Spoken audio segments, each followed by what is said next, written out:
네, 여러분 안녕하세요. 청원경찰법을 담당하고 있는 이근명입니다.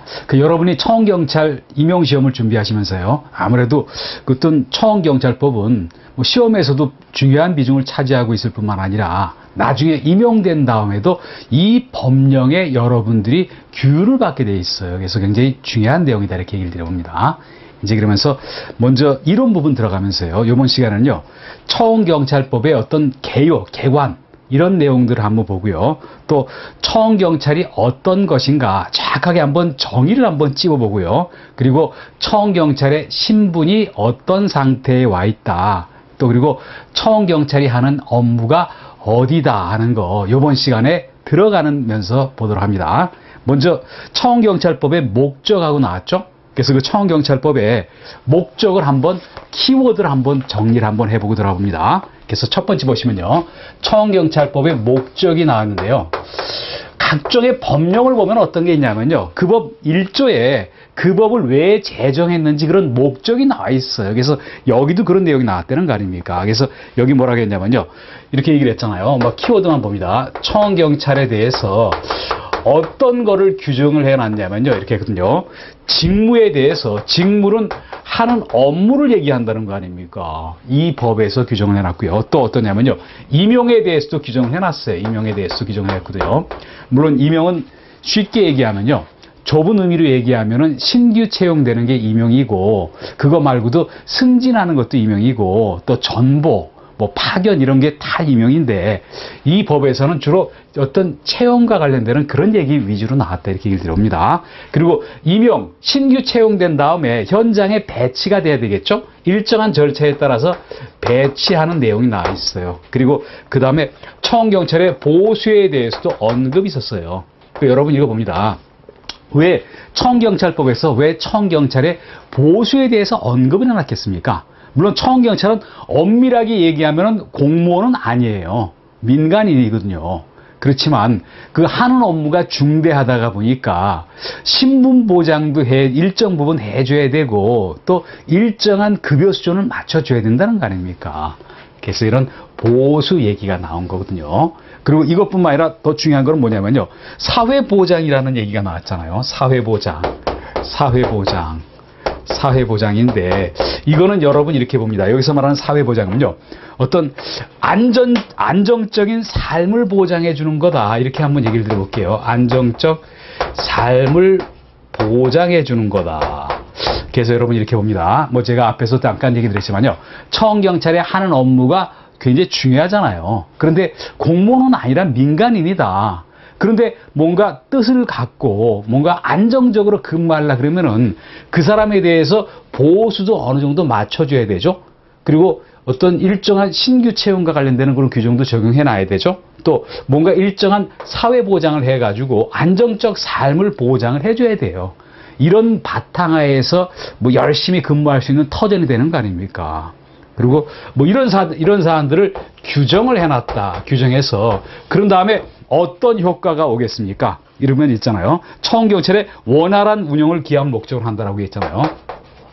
청원경찰의 원활한 운영을 기하는 거를 목적으로 한다. 이거를 이렇게 나눠봅니다. 전체적으로 청원경찰법 제정 목적이었죠. 그런데 직무, 임용, 배치, 사회 보장 이거 규정해 놓은 건요. 청원경찰법의 목적 중에서도 내용이에요. 근데 이런 거를 잘했을 때 어떤 효과가 오겠습니까? 청원경찰 원활하게 운영을 할 수가 있다. 청원경찰을 원활하게 운영하는 거는요. 청원경찰법 제정 목적 중에서도 궁극적 목적에 해당이 된다. 그리고 이 내용은요, 청원경찰의 어떤 이런 사안들을 정해놔서 일종의 전제 조건인 거 아닙니까? 그런데 여기 여러분 주의하실 거는 뭐냐면요. 우리 시험은 주관식이 아니라 객관식이죠. 그러다 보니까 옳고 그름을 골라야 된다는 거 아닙니까? 시험에 종종 어떤 게 나오냐면요. 청원경찰법에서 직무, 임용, 배치, 보수 여기까지는 틀리실 분이 안 계세요. 그런데 조금 마음의 긴장의 끈을 놓다가 보면요, 사회보장이라는 말 나왔을 때 이 내용을 놓친다는 거 아닙니까? 그래서 이 사회보장은 안정적인 삶을 보장해 준다. 누구의 안정적인 삶을 보장해 줍니까? 초원경찰에. 그렇게 해서 초원경찰이 열심히 근무할 수 있는 터전을 만들어 주는 거예요. 요 사회보장이라는 게 들어가 있다는 거, 요거를 놓치지 않도록 여러분 주의해서 잘 보시길 바랍니다. 이제 그리고 그 다음 보시면요, 초원경찰 제도의 도입 배경하고 나왔잖아요. 초원경찰 제도의 두 번째 보시면요, 거기 뭐 도입 배경 이런 게 나오죠. 도입 배경이 나오는데, 여기는 뭐 가볍게 제가 한번 얘기를 드려봅니다. 어떤 거냐면요, 이런 얘기를 했잖아요. 자위적 방범 사상을 기반으로 한다라고 얘기한 거 아닙니까? 자위적 방범 사상, 이거를 기반으로 한다라고 얘기했어요. 그래서 어떻습니까?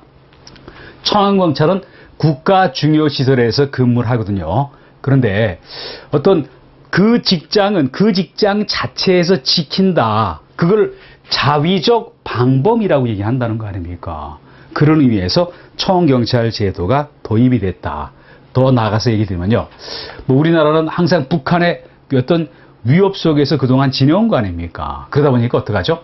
어떤 국가 중요시설에 대해서 각종 북의 어떤 공격의 대상이 될 수가 있다. 그런데 그 국가 중요시설을 모두 군과 경찰이 지키기에는 인력의 한계가 있다는 거 아닙니까? 그러다 보니까 해당되는 중요시설에서 청원경찰을 임용하고 배치해서 어떤 그 직장은 자신의 힘으로 지키겠다는 그런 사상하에서 청원경찰 제도가 도입이 됐다. 청원경찰 제도는요, 세계에서 거의 유일무이하게 우리나라에만 존재하는 제도예요. 물론 공무원, 경찰 신분은 아니지만 일정한 신분 보장 그리고 보수를 보장해줘서 그 사람이 뭔가 마음을 어떤 거기 안정적으로 어떤 뜻을 갖고 근무할 수 있게 해주기 위한 게 바로 청원경찰 제도다. 그러면서 여기서 중요한 거 봅니다. 그런데 청원경찰법의 제정연도가 어떻습니까? 제정연도가 1962년도에 제정이 됐어요. 요 1962년도에 제정됐다는 거는 뭐 여러분이 정확하게 한번 정리를 해보실 필요가 있어요. 그래서 어떻습니까? 5.16 혁명이 난 다음에 얼마 안 돼서 이 제도가 어떤 법이 제정이 됐다. 그런데 그 다음에는 우리 교재는 안 닿지만요, 거의 어떠냐면요, 시행이 잘 되지 않고 있었어요.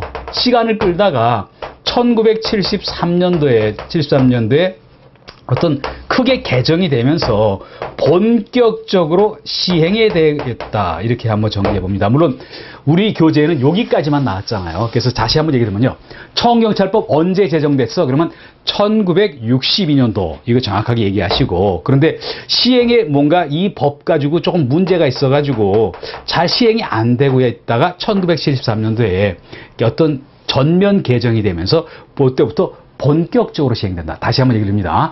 1962년도 제정됐죠? 그렇지만 본격적으로 시행된 거는 1973년이다. 뭐 요 얘기는 우리 교재에 안 나왔지만 제가 곁들여서 얘기를 드려봅니다. 그리고 청원경찰법의 구성에 대해서 한번 얘기를 드려봅니다. 3단 구성으로 돼 있어요. 그 왜 3단 구성으로 돼 있나 볼게요. 가장 꼭대기에 뭐가 있냐면요, 청원경찰법이라는 게 있어요. 청원경찰법이라는 게 있군요.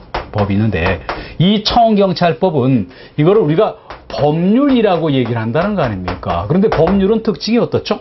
이거는 국회에서 제정되고 만들고 바꾸기도 한다는 거를 우리가 이게 법률이라고 그래요. 그런데 법률은 어떻습니까?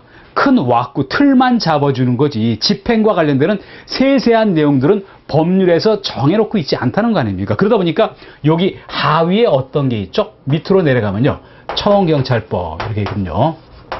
청원경찰법 시행령이라는 게 있다는 거 아닙니까? 시행령이라는 게 있고요. 그러면서 이거는 어떤 형식을 갖고 있냐면요, 요거는 대통령령으로 돼 있어요. 대통령령으로 돼 있고요. 그리고 이거는 어떻죠?